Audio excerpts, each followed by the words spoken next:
Chapter 14. The Golden Cage. I awakened to the rhythmic sound of quiet clinking in the far corner of the room. I tried to roll over, but my body felt incredibly heavy, as if it were pinned down by lead weight. It was hard for me to move. It was even harder for me to force my eyes to open. Then, a familiar, gentle voice cut through the fog. "It is okay, Ruth. Don't move too fast. The sedative I gave you was meant for a manadiet. The dosage was not measured for a human." Slowly, Bartar stepped beside the bed to help me sit up. He carefully placed a few plush pillows behind my back to support me and fixed the heavy blanket over my legs. "You must eat," the healer said softly. "You have been sleeping for a very long time."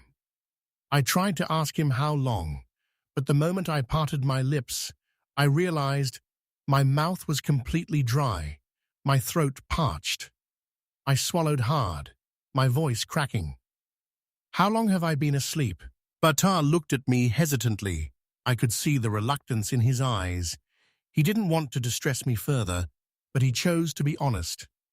17 hours, Ruth," he said calmly. He turned and leaned over to pick up a bowl from the side table. It wasn't the thick, savory stew meat from before, but what looked like a thin, clear soup. "You must eat. Let's start with something easy. I am not entirely sure how your human stomach will react to the residual effects of the sedative," he said, while handing it over. I grabbed the warm bowl from his hands and took a cautious sip. It was good. It mostly tasted like a rich beef broth, warming my chest as it went down. But as I continued to sip the soup, my eyes drifted past Bartar's shoulder. Something was different. The view outside the small bay window of the bedroom was no longer the jagged, dusty red mountains of Clison. It was pitch black, filled with a vast, terrifying sea of cold, twinkling stars. My heart hitched. "Where are we?" I asked, looking up at Bartar. "Lord Van ordered his ship off the ground," he answered quietly, his hands steady as he pulled a medical scanner from his kit. Although we were able to contain the immediate threat inside the ship, the prison riot in the courtyard below was going strong. "He has requested one of his smaller military squadrons to deploy here. They will get everything back under control." He offered a reassuring look as he gently placed the flat edge of his electronic data pad over my abdomen. "How is the baby?" I asked, my voice dropping to a whisper as I looked down at my stomach. "The baby is fine," Bartar said, a warm, genuine smile gracing his face as the monitor chimed with a steady, rhythmic heartbeat. For a brief, fleeting moment, I just sat there, thinking about the surreal fact that I was going to have a child in this alien world. But the brief peace was shattered instantly. Like a bursting dam, the horrific memory of Ralph's death flooded my mind. I saw the blade. I saw blood. Hot, heavy tears began to fall down my cheeks. "I cannot believe he killed Ralph," I said softly, my voice trembling with a mixture of grief and disbelief. Bartar looked up from the data pad, his smile fading. He carefully placed the device back on the table and took a deep, heavy breath. "It was expected. I am sorry, Ruth. Ralph was a threat to him." "A threat!" I snapped, my voice rising loudly as anger flared through my grief. "How so? They abducted us. We were living our normal lives on Earth. We didn't choose to be here. We didn't have to be here." Bartar reached out, gently placing a reassuring hand on my leg to calm me. "No, Ruth. He was a threat because of the feelings he had for you, and possibly for the feelings you may have for him," he added. The words hung heavily in the air. He was right. I did have romantic feelings for Ralph. If we had met under normal circumstances back on Earth, away from this nightmare planet, I knew things would have been different between us. I found myself weeping uncontrollably. I wasn't just crying for Ralph, I was mourning for Jake, for Robert, and for Trogon. Trogon, who had just lost his father, for the second time, and again was entirely alone. Suddenly, the heavy doors opened, and Van walked into the room. The mere sight of me being awake seemed to startle him. He stopped in his tracks, his frame filling the doorway. "Ruth, you are eating?" he said, as his dry, harsh voice grated against my ears. I didn't answer him. I couldn't bear to. I immediately rolled over onto my side, turning my back to him, and pulled the blanket over my shoulders. I didn't even want to look at his face. Behind me, I could hear the quiet rustle of Bartar, placing my soup bowl on the side table. "Bartar, may I speak with you in the other room?" Van asked. His tone clipped. "Ja, Lord Van," Bartar replied, following out to the main area. I kept my eyes squeezed shut as I heard their heavy footsteps retreat into the adjoining lounge. But unlike before, the automated door didn't completely shut when they left. It remained slightly ajar, leaving a narrow crack and allowing their low voices to carry right back into the bedroom. "I just got off the comms with the High Council," Van said, his voice laced with a strange, unfamiliar undercurrent of nerves. "They want us to meet them at Krigere Heligdom. They want to see Ruth. Is this a normal request?" "No, it isn't," Bartar replied, his tone grave. "I don't remember the High Council ever wanting to meet a Krigere mate, especially while they are in such a sensitive condition." Bartar paused, considering the situation. "Perhaps it is because she is human. The High Council is made up of nothing but scholars. Maybe they are just curious," he continued, as an effort to calm Van's thoughts. Through the crack in the door, I could hear the heavy, rhythmic pacing of Van walking back and forth across the lounge area, his boots thudding anxiously. "I will give word to Togoldor Zaya that we have to stop by Heligdom to meet with the High Council," Van muttered.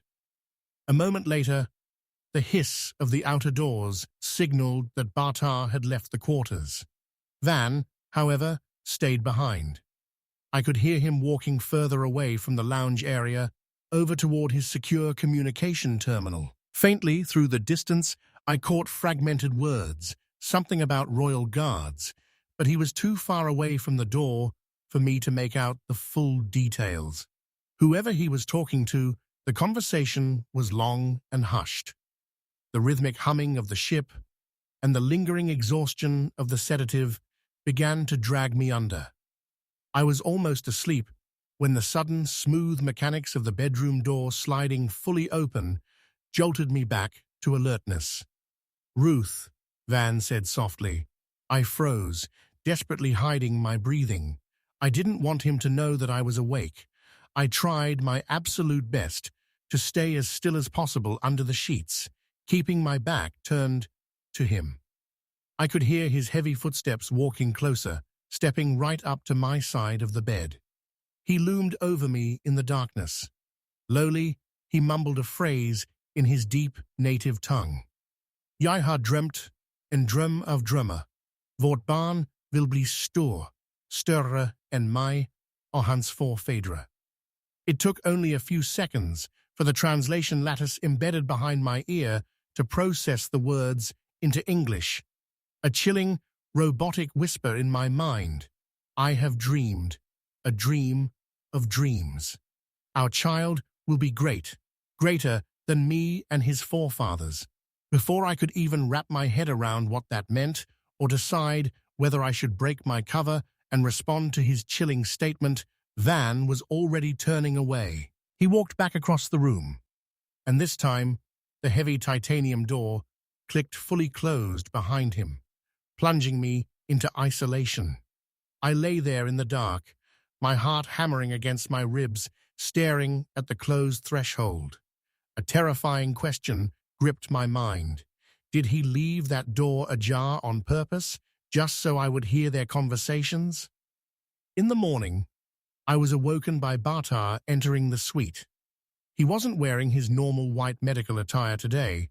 Instead, he wore a sophisticated, dark blue outfit. The pants were sharply tailored, and the top looked like a structured button-up shirt, with an elegant mid-length blue cloak attached directly to the shoulders. The material looked much heavier and more formal than his standard uniform. I rubbed the sleep from my eyes, sitting up slightly. "What is the special occasion?" I asked, trying to sound casual. He looked at me, a brief flash of confusion crossing his face before it smoothed over. "Didn't Van tell you that we are meeting with the High Council today?" he asked smugly. I sat up quickly in bed, my heart instantly racing, genuinely surprised that everything was happening so quickly. "That is today?" I asked frantically. Batar stopped near the door. He didn't look annoyed. Instead, he just let out a soft, knowing smile. "So, you were listening," he said quietly. He didn't press the matter further, simply giving me a gentle nod as he walked out of the bedroom, leaving a bundle of clothes on the chair for me to change into. After taking a quick, hot shower to wash away the lingering lethargy of the sedative, I began to wrestle with putting on the dress Bartar had left behind. While it was easy enough to slide into the main fabric, the real problem I was having consisted entirely of the complex straps. Despite the frustration, the dress was undeniably beautiful. It was a rich cream color, accented with intricate gold detailing embroidered along the hems. The cut was loose and flowing around the abdomen. Of course, I wasn't showing just yet, but the design ensured I would still be able to comfortably wear the dress further along my pregnancy. Once I finally managed to properly fasten the crimson-red straps across my back, all I had left to deal with was the long, sweeping cape bodice. It wasn't nearly as wide or heavy as Van's imposing cloaks, but the fastening mechanism was alien. I stood in front of the mirror, unsure of how to attach it. As I was struggling with the fabric, the automated doors slid open and Van walked in. He, too, was dressed immaculately. Although we were only traveling to meet with a council of scholars, he was still dressed completely as a warrior. His armor was polished to a mirror shine, the dark metals catching the ambient light of the room. Looking every bit of the lethal, unyielding warlord of the Krigere sect, he walked slowly towards me, his presence instantly swallowing up the space in the room. Without a word, he reached out and grabbed the material from my trembling hands. His calloused fingers moved with surprising deftness as he gently buckled one end of the fabric to the intricate clasps waiting on my shoulder. Once the cape bodice was securely in place, he didn't pull away. Instead, he smoothly took his heavy hand and caressed my abdomen, his palm pressing lightly against the fabric over my womb. The sudden, intimate feeling of his touch startled me. Every muscle in my body instinctively stiffened, my breath catching in my throat as I stared straight ahead, refusing to look at him. Sensing my resistance, he calmly removed his hand, his expression unreadable as he turned and walked back toward the open threshold. "It's time for us to meet with the High Council," he said, his voice dropping into its usual commanding rumble, demanding me to follow him. Only Bartar joined us for the meeting. Apparently, by some ancient decree, only elite royal guards were permitted to stand as an escort within the inner sanctum. But since Ralph and Trogon had killed the only two royal guards Van had brought with him on the ship, that rule left us entirely alone.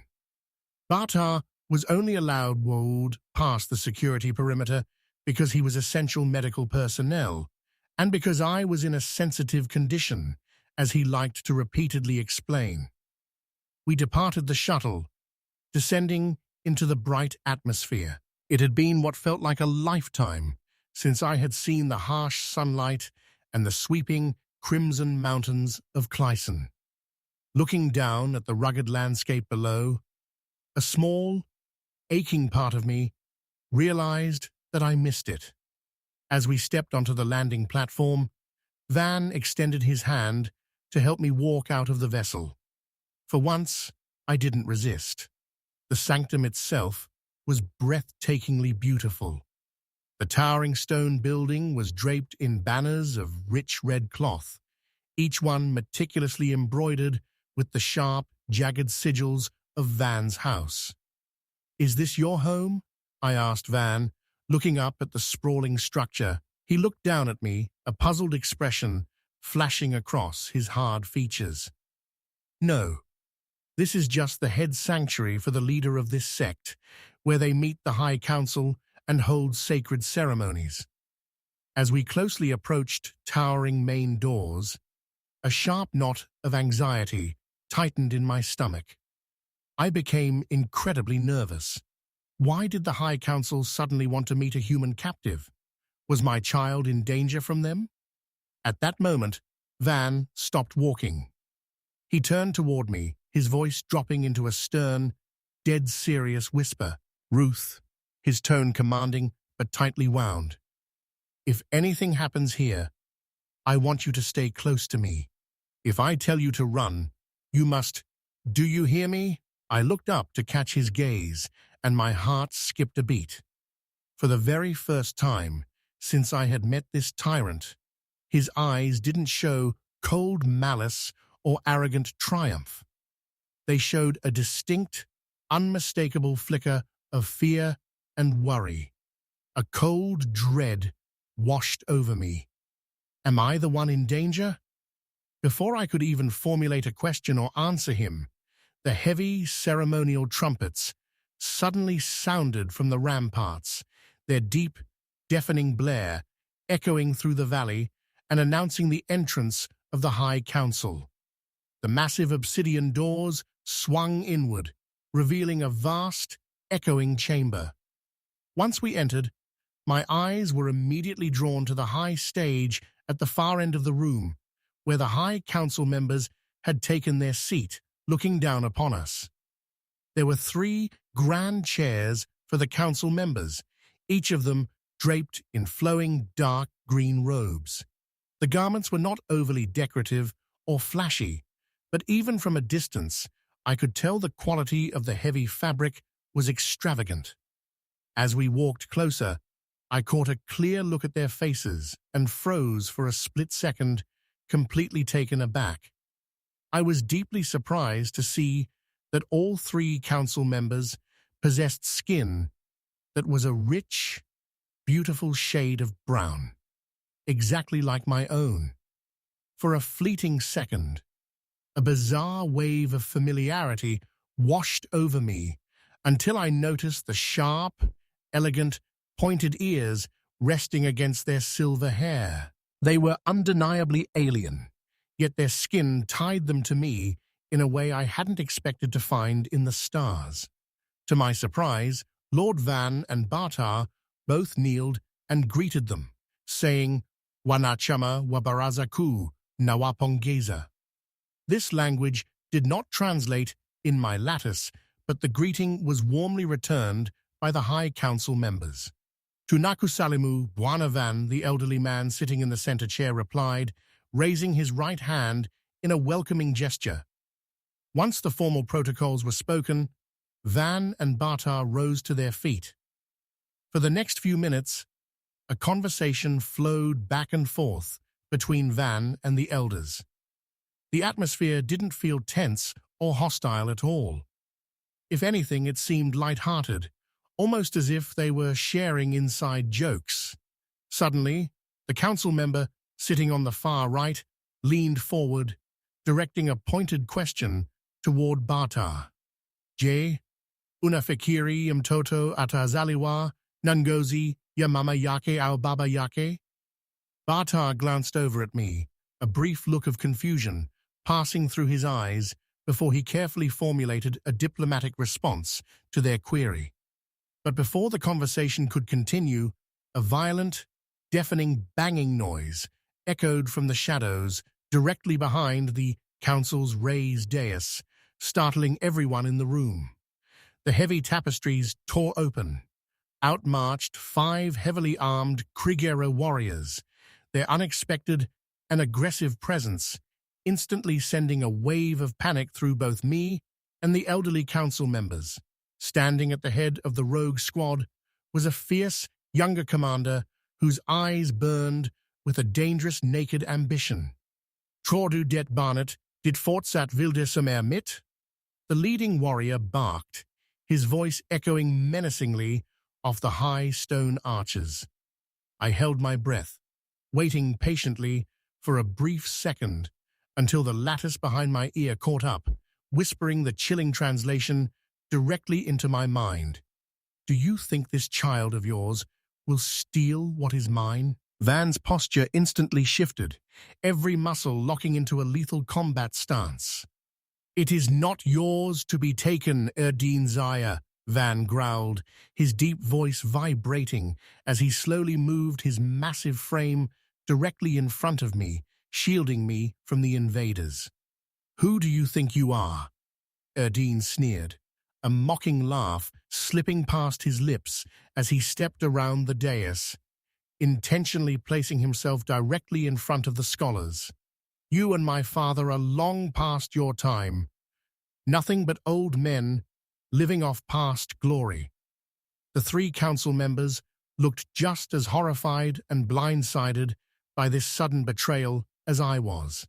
The elder, sitting in the center, slammed his fist on the armrest, his voice trembling with fury as he shouted, Aha,